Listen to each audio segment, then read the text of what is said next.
जय श्री राम दोस्तों, मैं नितेश मुदगल आप सभी का अपने YouTube channel career making institute पर स्वागत करता हूं।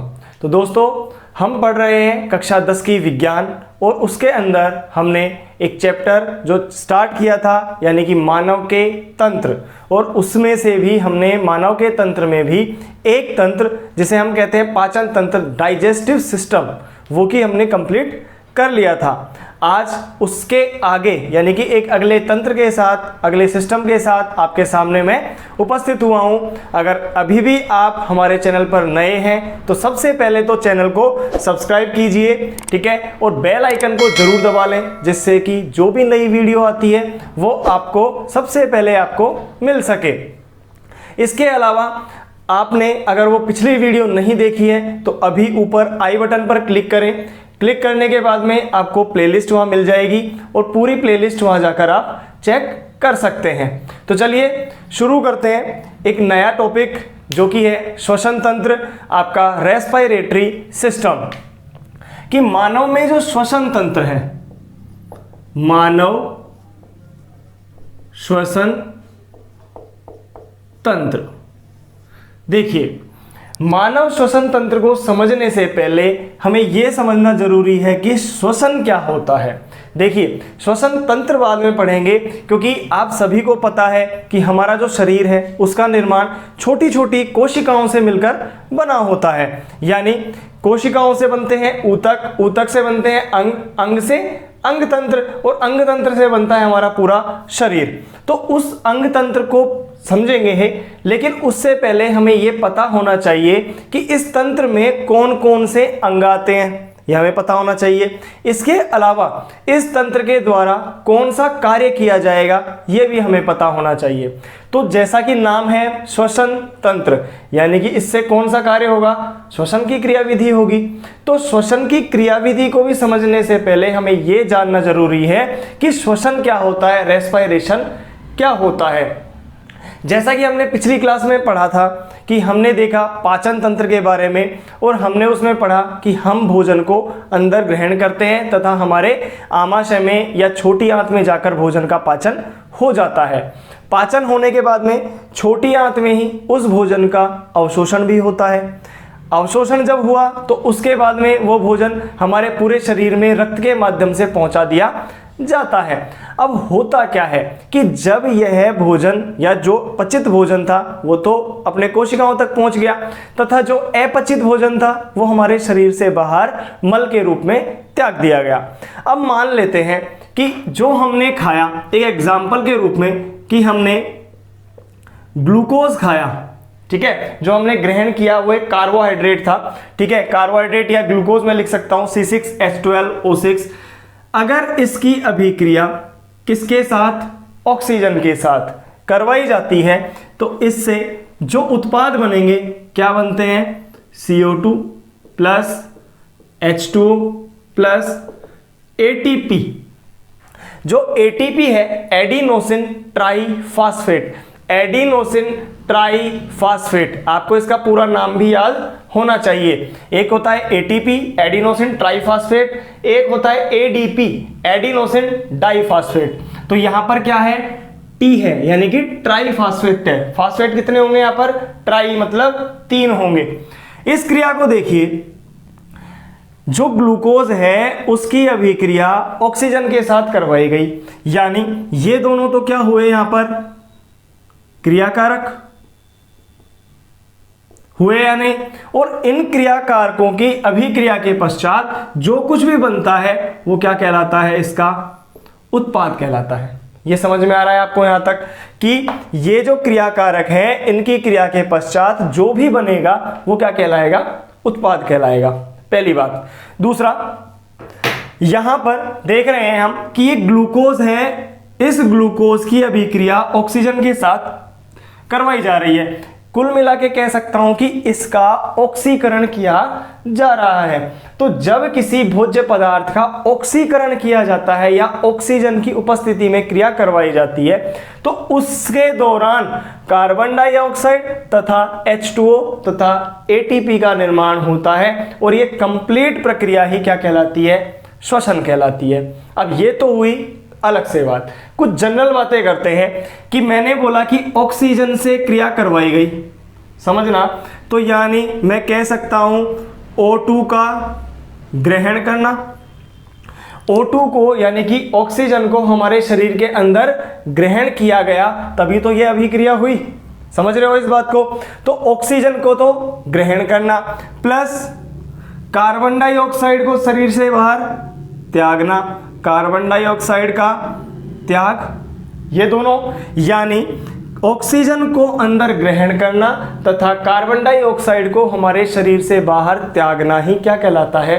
श्वसन कहलाता है। ये बिल्कुल जनरल बात है, ये सभी को पता होती है कि हम जो श्वसन क्रिया करते हैं जिसमें हम श्वास अंदर ग्रहण करते हैं तथा वापस से बाहर छोड़ते हैं, तो जो अंदर ग्रहण करते हैं उसमें तो क्या होता है? ऑक्सीजन होता है, और जो हम बाहर त्यागते हैं उसके अंदर क्या होता है? कार्बन डाइऑक्साइड की मात्रा अधिक होती है, और इसी क्रिया को हम क्या कहते हैं? श्वसन कहते हैं।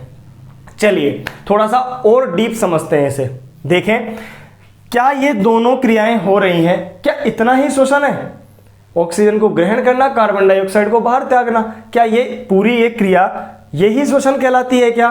ऐसा नहीं होता है, क्योंकि जो ऑक्सीजन है वो हमने ग्रहण की है। समझो इसे कि हमने हमारे श्वास को अंदर लिया, ये हमारे नाक से होता हुआ, नासिका से होता हुआ, ट्रेकिया से के माध्यम से अपने फेफड़ों में पहुंच चुका है। कहाँ पहुंच चुका है? यानी हमारे नासिका, और नासिका से होते हुए हमारे लंग्स तक पहुंच गया है, यानी कि फेफड़ों तक पहुंच गया है। समझ में आ रहा है? इन फेफड़ों में भी छोटी संरचना होती है जिन्हें कहते हैं कूपिकाएं, एल्वियोलाई। इन एल्वियोलाई तक यह पहुंच चुकी है, जो वायु हमने अंदर ग्रहण की थी वो पहुंच चुकी है। इन एल्वियोलाई के चारों तरफ, इन कूपिकाओं के चारों तरफ रक्त वाहिनियां फैली हुई रहती हैं, इनके चारों तरफ इन्हें घेरी हुई रहती हैं। उन रक्त वाहिनियों के माध्यम से यह हमारे शरीर की प्रत्येक कोशिका तक, किसके माध्यम से? रक्त के माध्यम से, रक्त के माध्यम से हमारे शरीर की प्रत्येक कोशिका तक पहुंच जाता है। यानी जो ऑक्सीजन है वो इन कोशिकाओं तक कैसे पहुंचेगी? हमारे फेफड़ों में पहुंची, फेफड़ों से हमारे कूपिकाओं तक पहुंची, कूपिकाओं से लेकर रक्त के माध्यम से। इस पूरी प्रक्रिया को समझाऊंगा आपको मैं डिटेल में, जब हम श्वसन की क्रिया विधि पढ़ेंगे तब बिल्कुल डिटेल में पढ़ेंगे। अभी के लिए एक जनरल बातें बता रहा हूं आपको कि कूपिकाओं से होती हुई रक्त के माध्यम से कहां पहुंच गई है? इन कोशिकाओं तक पहुंच गई है। कौन पहुंच गया है? ऑक्सीजन पहुंच गई है। ठीक है, अब ये ऑक्सीजन यहां पहुंच गई है। हमने जो भोजन ग्रहण किया था वो अवशोषण के माध्यम से हमारे रक्त में और कोशिकाओं तक पहुंच चुका था। उस जगह पर, यानी प्रत्येक कोशिका में उस भोजन का क्या होगा? ऑक्सीकरण होगा, और ऑक्सीकरण होने के दौरान कार्बन डाइऑक्साइड का निर्माण होगा या नहीं? और यही कार्बन डाइऑक्साइड वापस किसके माध्यम से? रक्त के माध्यम से इन्हीं कूपिकाओं में पहुंच जाती है, कूपिकाओं से वापस हमारे फेफड़ों में, और फेफड़ों से नाक के माध्यम से शरीर से बाहर त्याग दी जाती है। यानी केवल कोशिकाओं, केवल ऑक्सीजन का ग्रहण या केवल कार्बन डाइऑक्साइड का त्याग ही श्वसन नहीं होता है, अपितु ऑक्सीजन को ग्रहण करना और उसे रक्त के माध्यम से पूरे शरीर में पहुंचाना, प्रत्येक कोशिकाओं तक पहुंचाना, तथा वहां पर निर्मित कार्बन डाइऑक्साइड को हमारे वापस से शरीर से बाहर त्यागना, कार्बन डाइऑक्साइड को वापस से शरीर से बाहर त्यागना, ये कंप्लीट प्रक्रिया क्या कहलाती है? श्वसन कहलाती है। तो अब आपको बिल्कुल क्लियर हो गया होगा कि श्वसन क्या होता है, रेस्पिरेशन क्या होता है, कि ऑक्सीजन को हमारे शरीर के अंदर ग्रहण करना तथा उस ऑक्सीजन को रक्त के माध्यम से पूरे शरीर में प्रत्येक कोशिका तक पहुंचाना तथा वहां पर निर्मित कार्बन डाइऑक्साइड को वापस से शरीर से बाहर त्यागना, ये कंप्लीट प्रक्रिया क्या कहलाती है? श्वसन कहलाती है। और इसको इस तरीके से हम लिख सकते हैं। ये जो मैंने लिखा है एटीपी का पूरा नाम क्या बताया मैंने? Adenosine triphosphate. ये एक ऊर्जा का प्रतीक है, ऊर्जा का मात्रक है, यानी जो ऊर्जा का निर्माण होता है उसे हम एटीपी के रूप में लिखते हैं। तो यहां तक आपको श्वसन समझ में आ गया होगा। अब देखते हैं कि जो श्वसन है, इस श्वसन को करने में कौन कौन से अंग, हमारे जो शरीर के अंग हैं, कौन कौन से अंग इसके अंदर जो उपयोगी होते हैं, क्योंकि अंगों से मिलकर ही क्या बनेगा, तंत्र बनेगा। तो अंग तंत्र जब बनेगा तो उसके लिए कौन कौन से अंग उपयोगी होंगे। तो इसी के लिए हमारे जो श्वसन तंत्र है, जो हमारा मानव श्वसन तंत्र है, उसको मुख्य रूप से 3 भागों में बांटा जाता है। कितने भागों में बांटा जाता है? 3 भागों में बांटा जाता है। देखिए कितने भागों में, 3 भागों में हमने इसे डिवाइड किया। सबसे पहला भाग ऊपरी श्वसन तंत्र, अपर रेस्पिरेटरी सिस्टम। ऊपरी श्वसन तंत्र या अपर रेस्पिरेटरी सिस्टम। नेक्स्ट आता है आपका निचला श्वसन तंत्र, या जिसे कह सकते हो लोअर रेस्पिरेटरी सिस्टम, निचला श्वसन तंत्र। और तीसरा जो भाग होता है जिसके अंदर आती है हमारी मांसपेशियां, जो श्वसन में उपयोगी होंगी, मसल्स। ठीक है, तो 3 भाग हो गए। हमने इसको अपने याद करने की दृष्टि से या समझने की दृष्टि से मुख्य रूप से 3 भागों में बांटा है। कौन कौन से भाग हो गए? पहला भाग हो गया ऊपरी श्वसन तंत्र या अपर रेस्पिरेटरी सिस्टम। सेकंड हो गया आपका निचला श्वसन तंत्र या लोअर रेस्पिरेटरी सिस्टम। और तीसरा भाग है जो आपका हो गया इसमें उपयोगी मांसपेशियां। अब इसमें कौन कौन से अंग आते हैं? सबसे पहले आप एक ये डायग्राम देखिए, आपके सामने आ चुका है, जिसके अंदर आपको सभी अंग दिखाई दे रहे हैं। देखिए सबसे पहले जो हमारी नासिका है, नासिका दिख रही है। नासिका के बाद में मुख, फिर ग्रसनी, फिर ये ट्रेकिया से होते हुए श्वसनी तथा श्वसनिकाएं, ये सब आपको दिखाई दे रहे हैं। और लास्ट में हमारे फेफड़े, ये सब आपको दिखाई दे रहा है। तो अब इनको भी किस भागों में बांटा गया है कि ऊपरी श्वसन तंत्र में तो कौन कौन से अंगों को रखा गया है, निचले श्वसन तंत्र में कौन से अंगों को रखा गया है, देखते हैं अभी जाकर। तो सबसे पहले बात करते हैं हम ऊपरी श्वसन तंत्र की। तो इसमें कौन कौन से अंग आपके आते हैं? तो सबसे पहले आपके नासिका, सबसे पहले नासिका या नासाद्वार जिसे हम कहते हैं। इसके बाद में आता है मुख, क्या आता है? मुख। फिर आता है ग्रसनी जिसको कहते हैं फेरिंग्स, फेरिंग्स। और एक होता है स्वर यंत्र जिसे हम कहते हैं लेरिंग्स। ठीक है, अब नेक्स्ट बात करते हैं निचला श्वसन तंत्र, यानी इसके नीचे वाला भाग जो अभी हमने देखा था, जिसमें नासिका हो गई, मुख है, ग्रसनी और उसके बाद में स्वर यंत्र है, कंठ। अभी एक एक की बात करेंगे हम। निचले श्वसन तंत्र की अगर हम बात करते हैं, निचले वाले भाग की, तो सबसे पहले आता है श्वास नली या जिसे हम कहते हैं ट्रेकिया। क्या कहते हैं? ट्रेकिया या श्वास नली। नेक्स्ट फिर आता है श्वसनी या श्वसनिकाएं। श्वसनी तथा श्वसनिकाएं, इस श्वसनी को कहते हैं ब्रोंकाई, ब्रोंकाई या ब्रोंकियोल, ब्रोंकियोल्स। ठीक है, श्वसनी तथा श्वसनिकाएं। तथा नेक्स्ट आता है आपके फेफड़े, फेफड़े या लंग्स। तो 3 भाग इसमें हो गए। 3 मुख्य अंगों को इसमें रखा गया है। क्या क्या? श्वास नली, श्वास नली के बाद में श्वसनी तथा श्वसनिकाएं, तथा लास्ट आते हैं आपके फेफड़े या लंग्स। मांसपेशियों की अगर हम बात करते हैं तो 2 मुख्य मांसपेशियां पाई जाती हैं, जिसमें सबसे पहले आता है मध्यपट। क्या आता है? मध्यपट, जिसे हम कहते हैं डायफ्राम। क्या कहते हैं? डायफ्राम। और नेक्स्ट आता है आपका अंतरा परशुक पेशियां, intercostal muscles, intercostal muscles. तो अब आपके सामने देखिए, जो हमने हमारे श्वसन तंत्र को है, मानव श्वसन तंत्र को है, मुख्य रूप से 3 भागों में बांटा है। कौन कौन से भाग हो गए, याद रखना है आपको एक एक। सबसे पहले आता है आपका नासिका, जो बाहरी भाग है नासिका। नासिका के बाद में आता है आपका मुख वाला भाग, ठीक है। मुख और नासिका जहां पर मिलती हैं वो भाग होता है आपका ग्रसनी वाला भाग या फेरिंग्स वाला भाग। फिर उसके नीचे जो हमारा ये कंठ वाला भाग, जिसे स्वर यंत्र कहते हैं, लैरिंक्स कहते हैं, वो वाला भाग आ गया। फिर नेक्स्ट आता है निचला श्वसन तंत्र, जिसमें सबसे पहले आएगा आपका श्वास नली या जो ट्रेकिया है, यहां से होती हुई सीधी जाती है। फिर उसके बाद में यह 2 भागों में बंटती है, जिसे श्वसनी तथा श्वसनिकाएं कहते हैं, ब्रोंकाई या ब्रोंकियोल्स, ठीक है। फिर आता है आपके फेफड़े या लंग्स। इसके अलावा मांसपेशियां, जिन्हें भी 2 प्रकार की मांसपेशियां हो गई।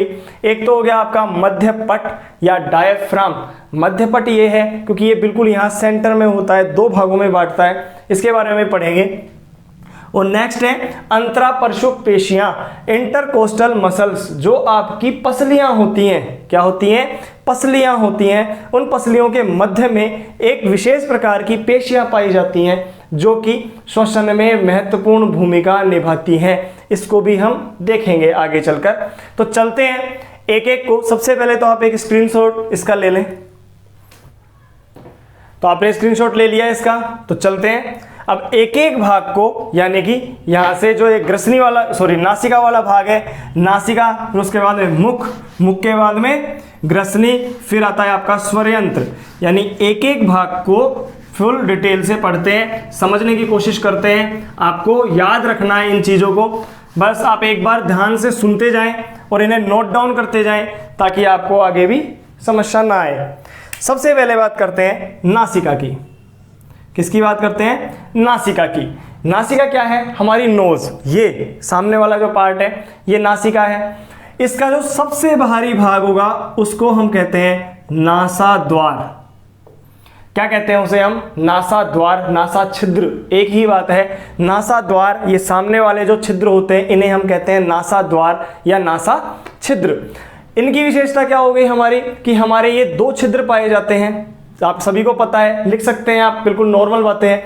2 छिद्र पाए जाते हैं। इसके अलावा इनकी जो अंदर वाली जो भित्ति है, जो अंदर वाली हमारी एपिथेलियम है, उस पर विशेष प्रकार के रोम पाए जाते हैं, या जिसे हम कह सकते हैं जो छोटे छोटे बाल जैसी संरचना होती है वो पाई जाती है। क्या पाए जाते हैं, रोम पाए जाते हैं। या इसकी जो भित्ति होती है वो पक्षमाभी होती है। कैसी होती है, सीलिएटेड।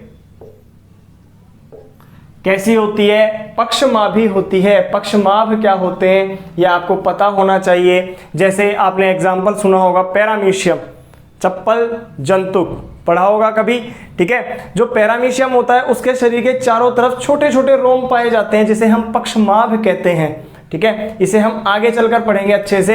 अभी के लिए आपको इतना याद रखना है कि हमारे नाक की विशेषता में एक तो अंदर की तरफ छोटे छोटे रोम पाए जाते हैं, जो भित्ति होती है उस पर छोटे पक्षमाभ भी पाए जाते हैं। इसके अलावा श्लेष्म ग्रंथियां, क्या होगी, श्लेष्म ग्रंथि, ये यहां पर पाई जाती है। अब इनके कार्य क्या होते हैं, क्यों पाई जाती हैं, क्या विशेषता है, वो समझने की कोशिश करते हैं।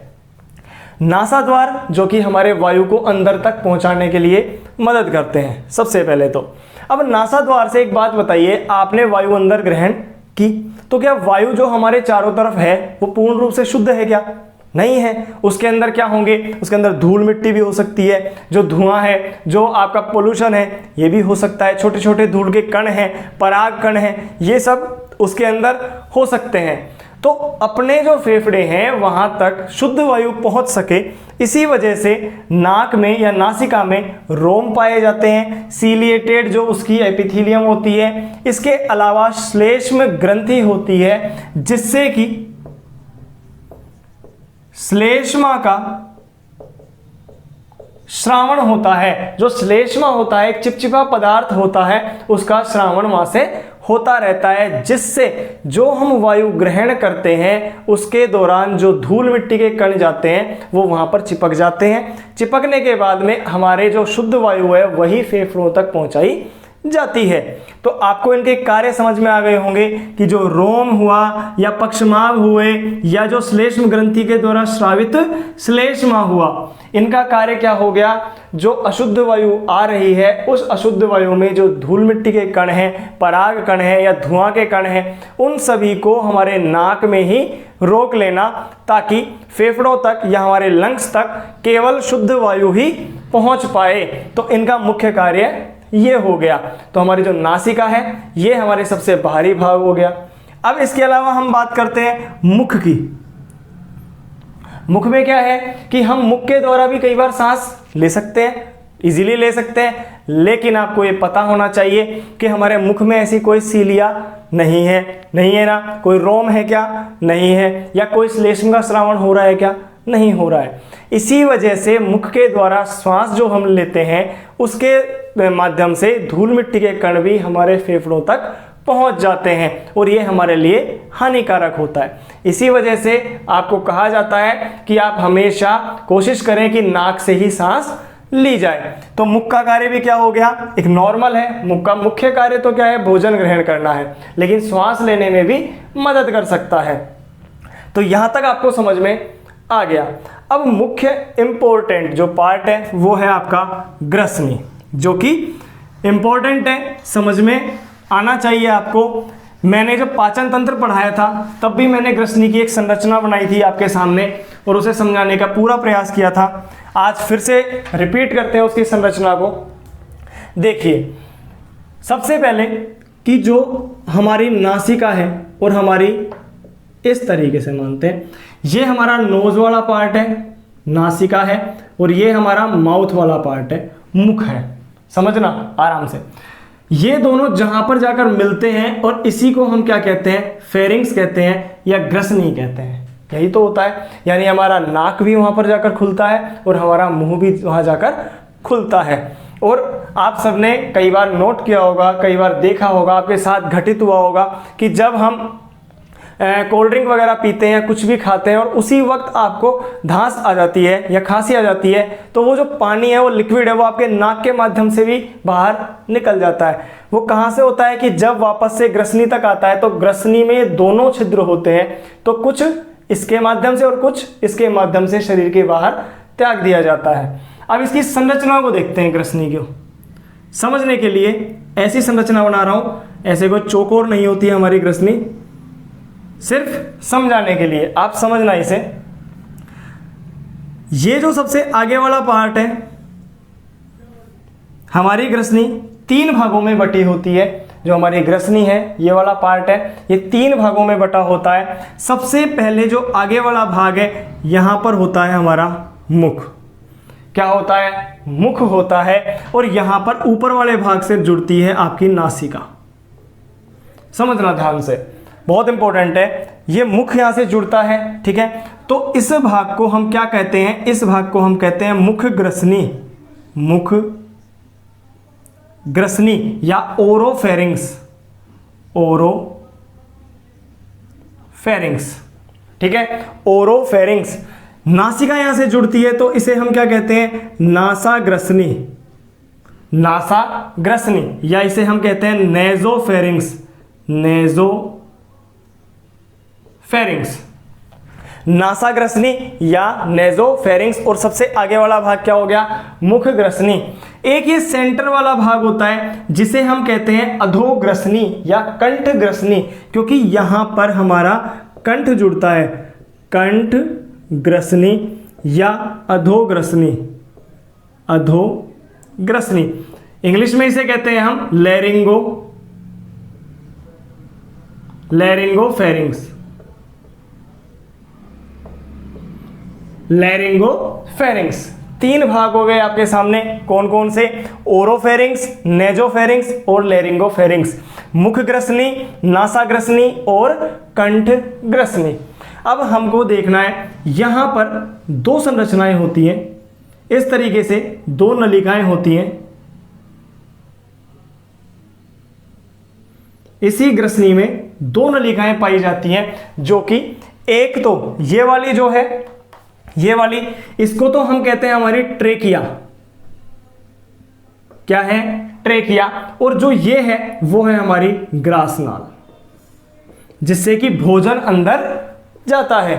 समझना ध्यान से इसकी संरचना को, बहुत इंपॉर्टेंट है। ये जो ट्रेकिया है, इस ट्रेकिया के ऊपर यहां पर एक विशेष ढक्कन लगा होता है, एक विशेष प्रकार का ढक्कन लगा होता है, उपास्थि से बना हुआ एक ढक्कन होता है, जो कि इसे ढकता रहता है बार बार। कब ढकता है वो भी बताते हैं अभी। इसको, जो ये मार्ग है, ध्यान से समझना, इस मार्ग को, जो ये मार्ग है, इसे हम कहते हैं ग्लोटिस। क्या कहते हैं, ग्लोटिस। और इसके ग्लोटिस के ऊपर है, इसीलिए इसे हम क्या कहते हैं, एपिग्लोटिस। क्या कहते हैं, एपिग्लोटिस, यानी कि इस ग्लोटिस के ऊपर है, इसलिए इसे हम क्या कह रहे हैं, एपिग्लोटिस। इस ढक्कन को क्या कहते हैं, एपिग्लोटिस या घाटी ढक्कन। क्या कहते हैं, घाटी ढक्कन या एपिग्लोटिस। अब देखिए इनके कार्य क्या होते हैं। जब हम भोजन यहां से ग्रहण करते हैं, यहां से हमने भोजन ग्रहण किया, भोजन ग्रहण करने के बाद में भोजन कहां जाएगा, यहां से होता हुआ इस नलिका में जाएगा, ग्रासनाल में जाएगा। लेकिन उससे पहले ये वाली नलिका यहां पर पड़ती है, तो भोजन इसमें भी तो जा सकता है। इसमें ना जाए, इससे बचाने के लिए ही ये एपिग्लोटिस होता है, जो कि इसको इस तरीके से ढक लेता है और भोजन कहाँ चला जाता है, हमारा इस ग्रासनाल में चला जाता है। और इसी वजह से इसका कार्य इंपॉर्टेंट हो जाता है। जो एपिग्लोटिस होता है उसका मुख्य कार्य यही है कि भोजन को ग्रहण करने के बाद निगलने से पहले जो एपिग्लोटिस है वो ट्रेकिया को पूरा बंद कर लेता है, जिससे कि जो भोजन है वो ट्रेकिया में नहीं जाकर सीधा ग्रासनाल में जाता है। समझना इस बात को। तो इसका मुख्य कार्य हो गया, उपास्थि से बनी होती है, ये समझ में आ गया। और इसके बारे में हम पूरा पढ़ चुके हैं, क्योंकि ये ग्रासनाल है, ग्रासनाल के बाद में ये आगे जाकर आमाशय में जुड़ जाती है और वो पूरा पाचन तंत्र बनाती है। ये जो ट्रेकिया है ये आगे जाकर दो भागों में बंटती है। किस तरीके से होता है उसको हम बाद में देखेंगे, ठीक है। अभी के लिए आपको कितना पता होना चाहिए कि हमारा जो ग्रसनी वाला भाग है उसके 3 भाग होते हैं। पहली बात, कौन कौन से, मुख ग्रसनी, नासा ग्रसनी और कंठ ग्रसनी, 3 भाग हो गए।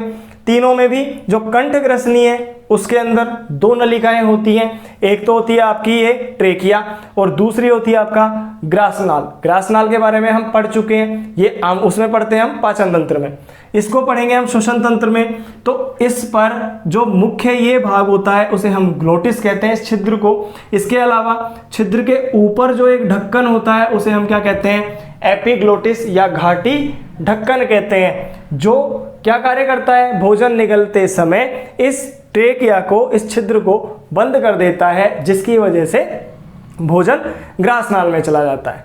ये आपको समझ में आ गया है। अब होता क्या है, कई बार हम खाना खा रहे हैं और हम बोल भी रहे हैं। जब हम बोलते हैं या हम जो भी कोई बात कर रहे हैं, उस वक्त जो हमारी वायु है वो हमारे स्वर यंत्र से होकर आती है बार बार। तो ये ट्रेकिया का ढक्कन है, ये बार बार खुलता है फिर बंद होता है, खुलता है फिर बंद होता है, इस तरीके से चलता रहता है। तो कई बार क्या होता है कि जब हम भोजन निगलते हैं उसी वक्त ये जो ट्रेकिया का ढक्कन है वो बोलते समय खुल जाता है और वो जो कोई कण है भोजन का वो हमारे ट्रेकिया में यहाँ पर आ जाता है। जब ये ट्रेकिया में आ जाता है तो यहाँ की जो कोशिकाएं हैं, यहाँ की जो एपिथेलियम है, उपकला है, वो उसको ये कहती है कि भाई तू गलत है, यहाँ पे तेरा कोई काम नहीं है, गलत रास्ते आ गया है, बाहर निकल।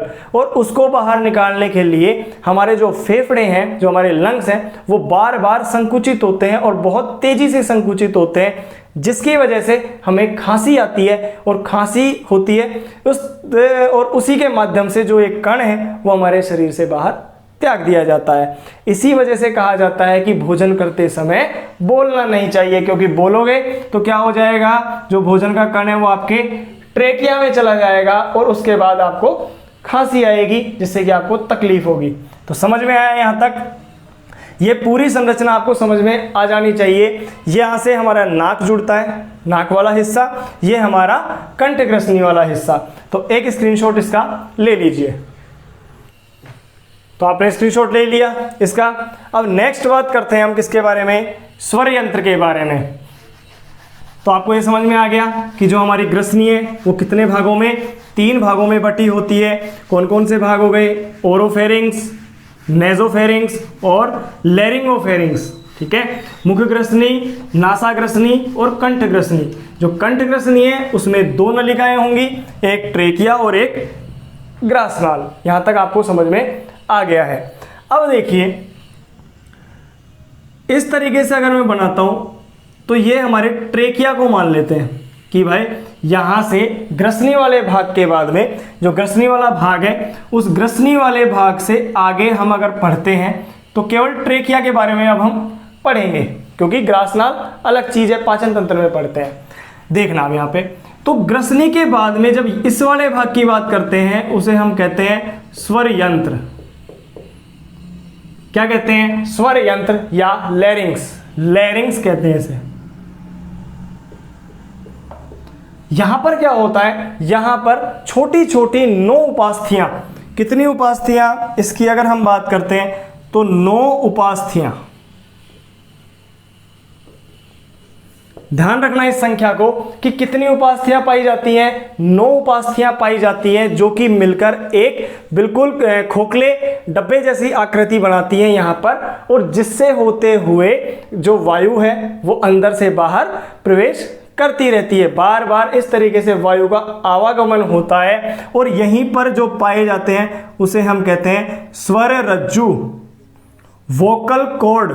क्या कहते हैं, वोकल कॉर्ड पाए जाते हैं। और जब वायु इनसे होती हुई बार बार अंदर बाहर होती है तो उससे क्या उत्पन्न होते हैं, कंपन उत्पन्न होते हैं। और वही कंपन आपको क्या देते हैं, आवाज देते हैं। जो हम बोल रहे हैं, जो हमारी जो मुख से आवाज निकल रही है, जो भी हम ध्वनि उत्पन्न कर रहे हैं वो किसकी वजह से हो रही है, इन स्वर रज्जुओं की वजह से, वोकल कॉर्ड्स की वजह से। और ये जो वोकल कॉर्ड है, ये वोकल कॉर्ड क्या करते हैं, जो वायु आती है अंदर से बाहर फेफड़ों से होती हुई बाहर निकलती है या बाहर से अंदर जाती है, उस वक्त इनके अंदर कंपन होता है और उस कंपन की वजह से ही हमें क्या सुनाई देती है, ध्वनि सुनाई देती है। ठीक है, तो हमारा जो वोकल कॉर्ड है वो कहाँ उपस्थित होगा, इस स्वर यंत्र में उपस्थित होते हैं, जो कि ग्रसनी के भाग से, ये ग्रसनी थी, फेरिंग्स था, इस फेरिंग्स के नीचे वाले भाग में यहां पर इस तरीके से एक संरचना बनाती है।